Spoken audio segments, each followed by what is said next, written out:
আজ শোনাবো আপনাদের তারাপীঠের আসল সত্য। কি ঘটে রাতের অন্ধকারে এই তারাপীঠ মহাশ্মশানে? এখানে মানুষ ঠকানো বিজনেস। কেউ কালীর হোম করছে, কেউ বগলার হোম করছে, কেউ ছিন্নমস্তার হোম করছে, কেউ ধূমাবতীর হোম করছে, কেউ নরসিংহর হোম করছে, কেউ মহামৃত্যুঞ্জয় হোম করছে। সত্যি কি এই শ্মশানে এখনো ভূত প্রেত বিরাজ করেন? তারাপীঠ শ্মশানে এখন তো নরভূত। আসল সাধু ও যোগী মানুষ কোথায় গেলে আপনি তার কাছে কাজ করাতে পারবেন? তারামা সত্যি কি এখানে রয়েছে? তারামা এখানে সাক্ষাৎ আছে। কর্ণপিশাচ আসলে কি? কর্ণপিশাচী যারা যারা করেছে সব মরে গেছে, তার সঙ্গে সঙ্গম করতে হবে। কর্ণপিশাচিনী ডান কানের পাতার উপরে থাকে, ও বলে দেয়। কর্ণপিশাচিনী মানে কি এখনো কেউ ডিপলি জানলো না। সে বলছে আমি কর্ণপিশাচিনী করেছি, আমি পেট সাধনা করেছি, আমি বেতাল সাধনা করেছি, আমি জিন সাধনা করেছি। সব এগুলো ভণ্ড। আমার কথা ভুল হলে সোশ্যাল মিডিয়ায় তোমাদের কাছে ক্ষমা চেয়ে নিচ্ছি। রাতের তারাপীঠ, তারাপীঠের যে ছবি আমরা দেখতে অভ্যস্ত, রাত্রিবেলা তা এক ভয়ঙ্কর রূপ ধারণ করে। আর সেই ছবি দেখাবো আপনাদের। কম বেশি সকলেই তারাপীঠের নাম শুনেছেন বা জানেন, কিন্তু আজকের এই ভিডিওর মাধ্যমে যে তথ্য আপনাদের সামনে তুলে ধরবো তা হয়তো কেউ কোনো দিন দেয়নি। এই সকল প্রশ্নের উত্তর আজ দেব আপনাদের, তাই ভিডিওটি পুরো দেখুন।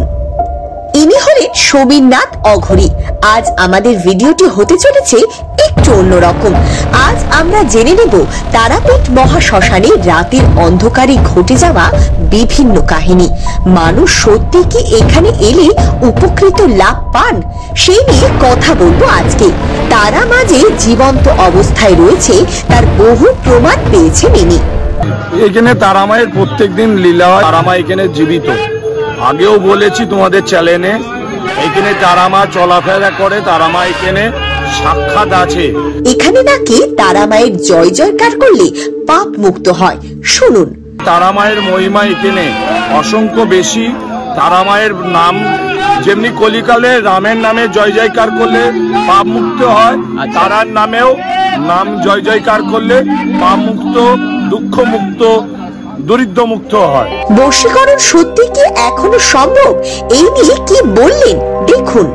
এখনো আমি আমার গুরু জাস্ট লাস্ট বলে গেছিল, বশীকরণ বলে কিছু দ্রব্য আমাকে গুরু আমাকে বলেছিল। এক টাইমে ধরুন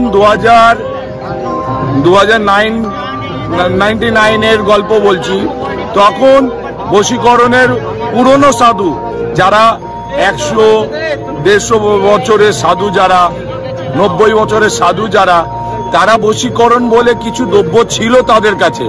আর এখন বই পড়ে বশীকরণ করছে, বিদ্বেষণ করছে, এই বলে কিছু নেই। এখানে মানুষ ঠকানো বিজনেস।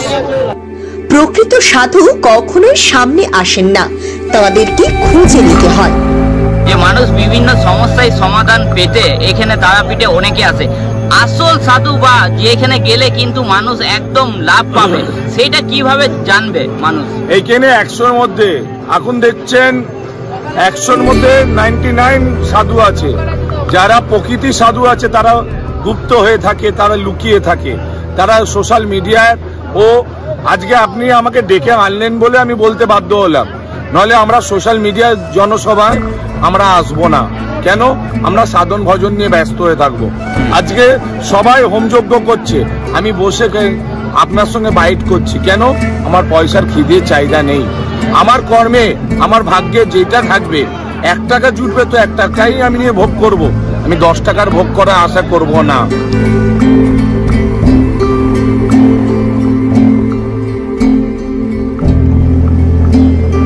অঘরী সাধু যেগুলো রয়েছে, তো আমরা একদম অরিজিনাল অঘরী সাধু কিভাবে চিনবো যদি বলি? এটা অঘরী সাধু এখন প্রকৃতি যারা অঘরী আছে, এখন বেশিরভাগই দেখবেন কালো কাপড় যারা পরে নিচ্ছে, তারা চেম্বার, অনেকেই জ্যোতিষী, তান্ত্রিক, কইল, তারা কালো কাপড় পরে নিচ্ছে বলে অঘরী না।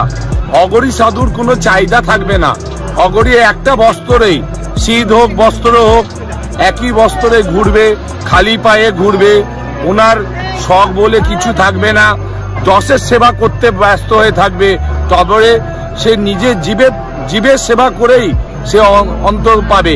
জীবের মধ্যে ঈশ্বর যে খুঁজবে তাকেই অঘরী বলা যায়। আর স্বয়ং শিবের অঘরী হচ্ছে শিবের একটা রূপ। তা শিবের রূপকে নিয়ে এখনকার মানুষরা ভণ্ডামি করছে, তার জন্য আমি ধিক্কার জানাই।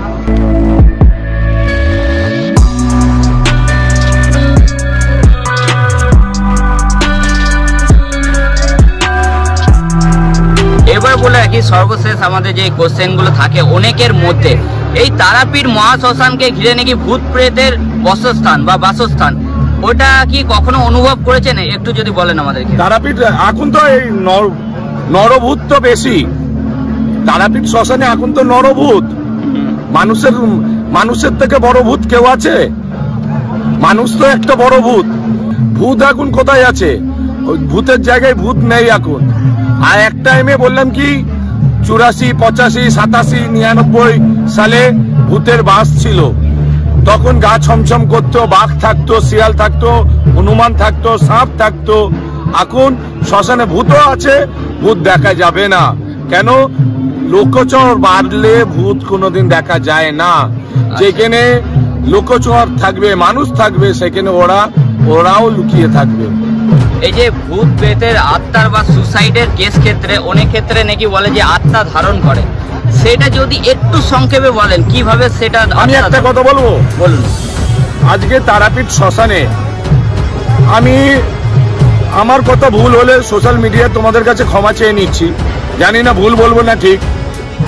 এখানে প্রচুর লোক, কেউ কালীর হোম করছে, কেউ বগলার হোম করছে, কেউ ছিন্নমস্তার হোম করছে, কেউ ধূমাবতীর হোম করছে, কেউ নরসিংহর হোম করছে, কেউ মহামৃত্যুঞ্জয় হোম করছে। এখানে তো একটা তন্ত্রপীঠ। এইখানে ভূত ঢুকবে কি করে? ভূতের আর্থিং পাবে কি করে? যে এখানে ভূত থাকলেও এখানে ভূতের দর্শন হবে না। যার শরীরে ভূত থাকবে, যে বলবে তারাপীঠ শ্মশানে ভূতে ধরেছে, সে মেন্টাল পেশেন্ট, নাহলে খুব মিথ্যা কথা বলছে। আচ্ছা, আর এমনি সচরাচর ক্ষেত্রে গ্রাম সাইডে অনেকে ভূত প্রেতের উপদ্রব থাকে। ভূতকে চেনার উপায় কি আছে, মানে কিভাবে চিনবো আমরা যদি বলি? ইউটিউবেই তো বলেছিলাম হত্যকির গল্পটা। আচ্ছা, আরেকবার শুনতে চাই অডিয়েন্স।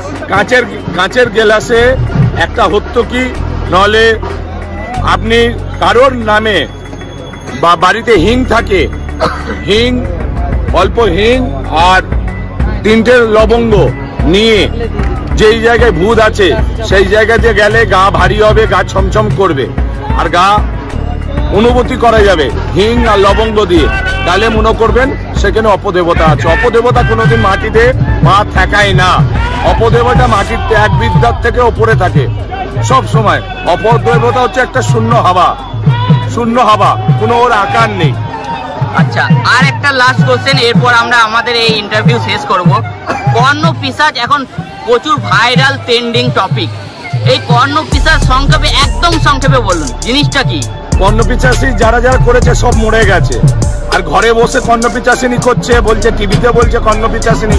কর্ণপিশাচিনী করলে নিজে যে কর্ণপিশাচিনীর সঙ্গে করবে সে তার সঙ্গে সঙ্গম করতে হবে। আর সে কর্ণপিশাচিনী করলে সে নিজের গুকে খেতে হবে, সে কর্ণপিশাচিনী হবে।